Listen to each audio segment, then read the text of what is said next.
Hi guys, welcome back to my YouTube channel. I hope you guys have had a great week. Today I'm going to be talking about tips and tricks that I use to get through a uni semester. So let's get started. My first tip is at the start of the semester, before I do anything else, I write down in my diary, well I have two diaries, but I write down all of the assessment dates that I have and then work out from where and when can I start doing that assessment. For example, if I've got an assignment due based on a lab that we've had to do, then obviously I can't get started really until that lab has been completed. So I will also write down when I can start an assignment date if I know that knowledge at the start of the semester. Second of all, do a little bit every day, whether you have assignments, whether you don't have assignments, just to continuously keep going through new topics through your head. I know for me personally, I really struggle at the moment with some of the physiology terms and concepts. So if I'm still stuck on something, I'll go to, say, the list of words that I don't quite understand, and I'll go through them and I'll look up the terms and the definitions in the textbook, and I will try and do just at least an hour of uni work every day, just so that everything is fresh in my mind. My third tip is have a diary. I am very organized as a person, and I know people that refuse to have a diary, and I don't know how. I get really stressed out if I don't know what's going on and what I need to be doing, so by me having a diary, I have everything written out in front of me, and as soon as I get given a new piece of information that I need to do or look up or whatever, I write it down in my diary, because I will almost certainly forget, because there are so many other things that are on my mind at that same time. Number 4 is to color code, whether that be your diary. What I do personally, let me find it, is I color code my diary with what's important, what's uni work, what's normal work, and what's my fun time, because that's also another aspect that I'll come to later. So for me, I have blue is my important things that I need to keep in mind. Green is uni work, pink is fun, and I think yellow, which isn't on here at the moment, is my actual work. So it's pretty interesting. I tell a lie, yellow or orange is my actual work, but that's just from last year's. I ran out of a yellow highlighter at the moment. But yeah, I just find that color helps me organize category and order. So if I'm ever looking for something, I can just go, oh, I don't have to actually read what's there. I can look for a specific color on a certain day, and then that will help me get everything organized. Now, something I'm going to talk about is actually in the lecture. Depending on the subjects that you're doing, I personally like to write down my notes. Another option is to type up your notes, which is obviously more environmentally friendly. You're not using as much paper or ink or everything else. But I do find that, for example, with my chemistry topics and my systemic physiology topics, we do a lot of drawings, and I find it much easier to do those drawings in class with the lecturers, so that I'm understanding as they go through it. The other thing is with biochem, a lot of equations. I find it really difficult to type those equations on the laptop rather than just write it down as they're going through.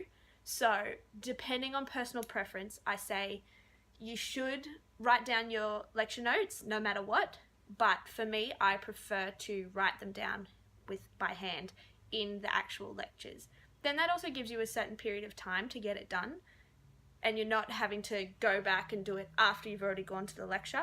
It shows you that you've got all your notes there and you can just go through it, and it's just revision from after the lecture, rather than I still don't understand it, so I still need to finish it after the 2-hour period. So I don't find it worth it, but personal preference. Another thing I'm going to talk about that is important for those really in-depth topics is I like to do weekly reviews if I get the chance.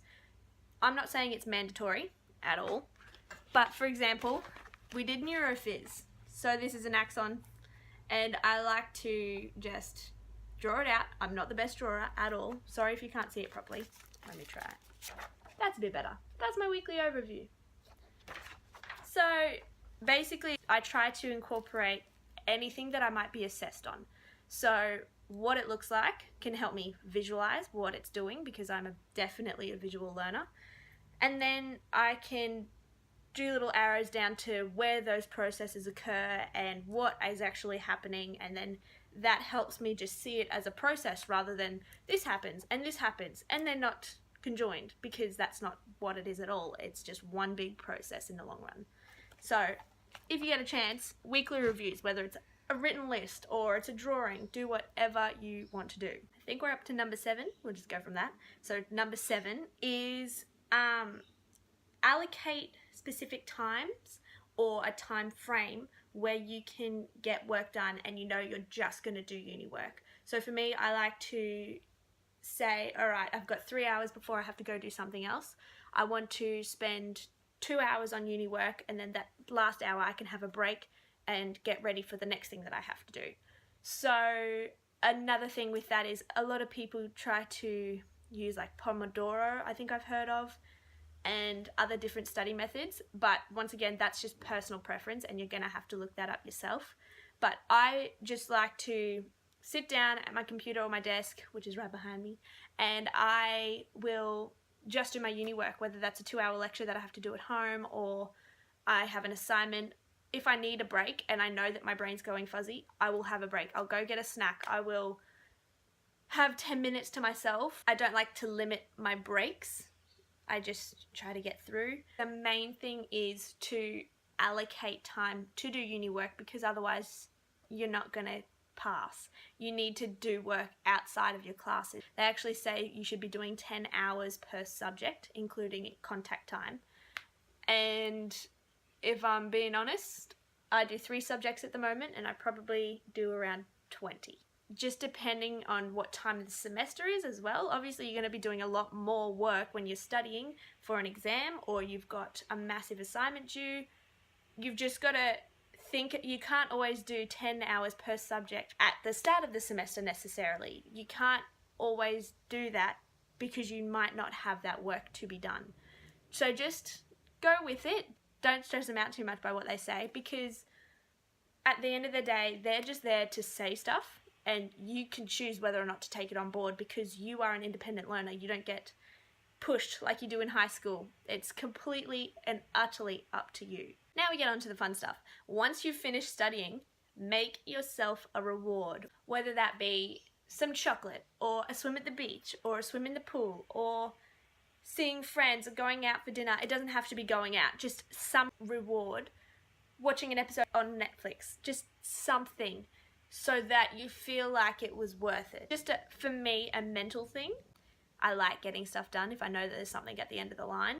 Alright, now we're getting on to the things that are more so for mental health rather than actual study tips. One thing I like to do is prioritize sleep.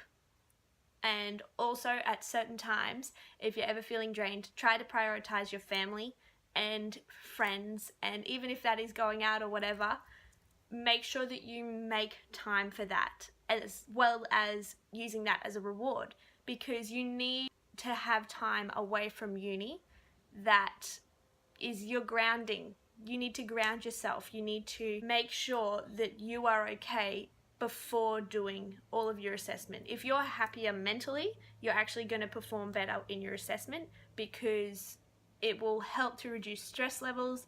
It'll just overall make you happier if you know that you're seeing your friends, you're seeing your family, and you're doing your uni work. Obviously, on top of that, then you have to work as well.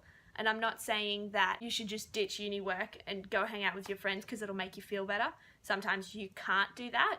But at some time, even if it's just for an hour, go get a coffee with someone. You need to have that break. You need to talk to someone, because it will refresh your mind for then finishing off the rest of your uni stuff that you have to do. This is our last thing, number 10, is exercise. I know everyone says this, and I know that half the time you don't feel like it and it's really hard to gain motivation when all you've been doing is being productive, and the last thing you want to do is expel more energy that you could be using elsewhere. But it will help to decrease your stress levels. It will increase your endorphins, make you happier, For me personally, I like being active. I get bored so easily and I hate sitting around all day. So for me at the moment, I'm doing this 8-week challenge and it's a Sarah's Day. It's called, what's it called? I'll put it down below, but it is really good and I love it. And I definitely find her inspirational because of how she has gotten through hormonal acne and she's just changed everything to be really holistic, and that is definitely what I believe in. I believe that we should be holistic in our approach to everything, just holistic in everyday life. Lead a happier life with exercise because it will make you happy. So yeah, I do that and then I try to go to gym or swim or whatever just so that I'm not sitting around all day. And also I get a really sore back, so that helps as well. Win-win situation. So if you liked this video, make sure you give it a thumbs up and subscribe, and there'll be new videos out every Monday night. So thank you guys for watching, and I hope you guys learned something about how to survive a uni semester.